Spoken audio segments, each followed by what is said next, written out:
When hiring for a film that features either real-life figures or easily recognizable characters, casting directors are really just looking for good actors whose likeness can just pass in the role. Hell, sometimes they'll even compromise on the good actor part. Under normal circumstances, that is. Because every once in a while, the stars will align and there'll just happen to be a really strong actor who could actually pass as the character in question's twin. Those are very special days, my friends. When you've got the physical resemblance and a great performance to go along with it, you're almost guaranteed that your film will not suck. So with this in mind, I'm Jules, WhatCulture.com, and these are 10 actors who look exactly like the characters they played. Number 10. Robert Downey Jr., Charlie Chaplin. One of the things that you might not associate Charlie Chaplin with was that he was actually a rather handsome fellow. I mean, there's a reason why he was pretty much always bedding and marrying young, attractive starlets. Sometimes over 18, sometimes not, but hey-ho, it was the 20s. Ugh, still grim though.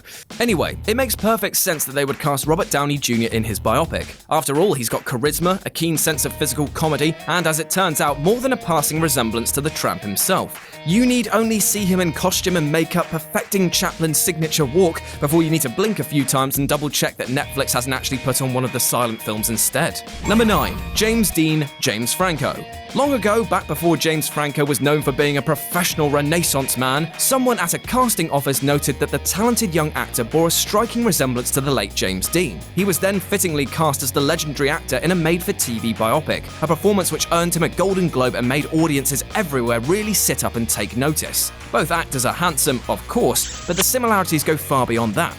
Franco, with his enigmatic nature and enthralling screen presence, seemed to channel the same energy that made Dean such a pop culture icon. Number 8.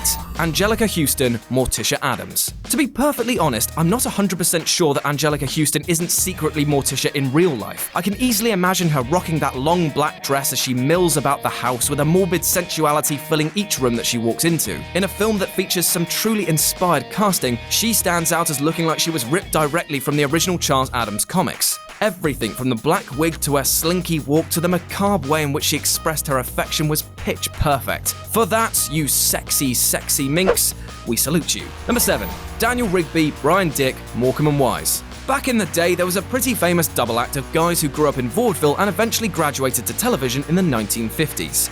Together, Morecambe and Wise went a long way in defining English comedy for a generation. It goes without saying that they weren't the type of comedians that you could see just anywhere. They were innovative and not easily replicated. So imagine the surprise when Eric and Ernie, a humble BBC drama, was released, and audiences everywhere became very confused as the two playing them were near perfect. They do such an incredible job at emulating all of the little bits of business that the much-loved double act was known for, that to say it's almost like seeing double is one of the highest compliments you can give it. Number 6. Tom Hiddleston, F. Scott Fitzgerald. In the Woody Allen comedy Midnight in Paris, there were a lot of tough casting choices. After all, they had to find actors that could believably play icons from the jazz age. But then they happened upon Tom Hiddleston and all of their jobs suddenly became a lot easier. Because, you know what, is there anything this guy can't do? Apparently having more than just a passing resemblance to F. Scott Fitzgerald is just another thing he can add to his resume. Because once he got out of hair and makeup and stood next to Alison Pill's adorably wacky Zelda, he became the late great Lost Generation novelist we all know and love.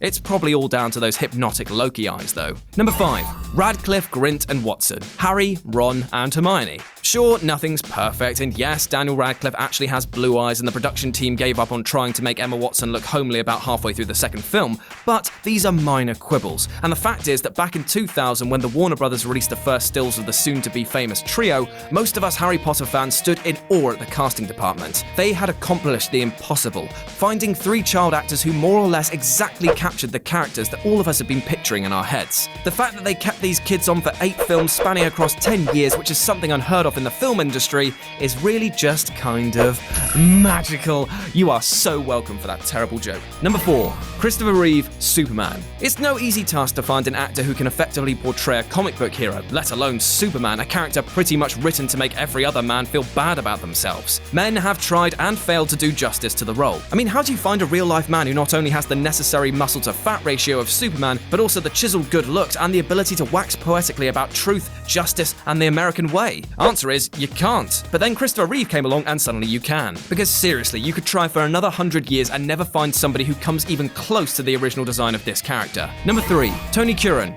Vincent van Gogh.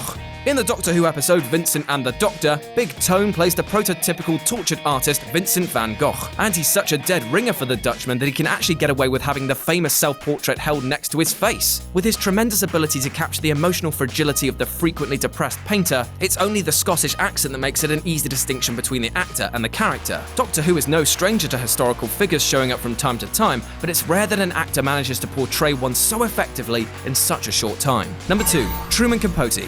Philip Seymour Hoffman. Is there anyone else in the world who could have possibly played Truman Capote besides Philip Seymour Hoffman? I mean, seriously, just look at them. I'm not even going to take into account the way that Hoffman perfectly mimicked the delicate vocal style that Capote was famous for, because honestly, if they get more alike, I'm concerned that people will actually start worrying about human clone conspiracy theories, and that's the last thing we need.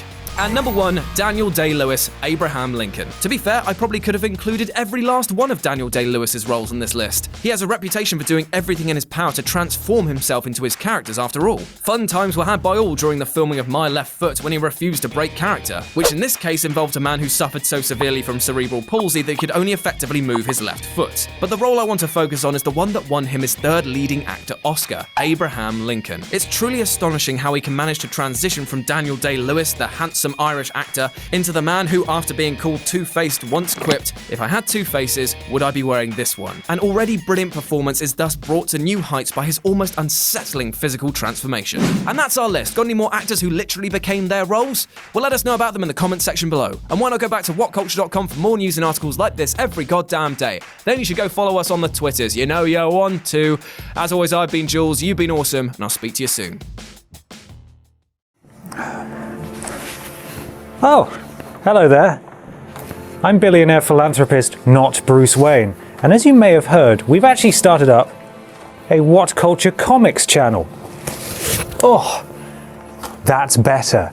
Where you can go for all the comics lists, all the comics news, and all the comics discussion. So go and subscribe to What Culture Comics for loads of amazing comics coverage.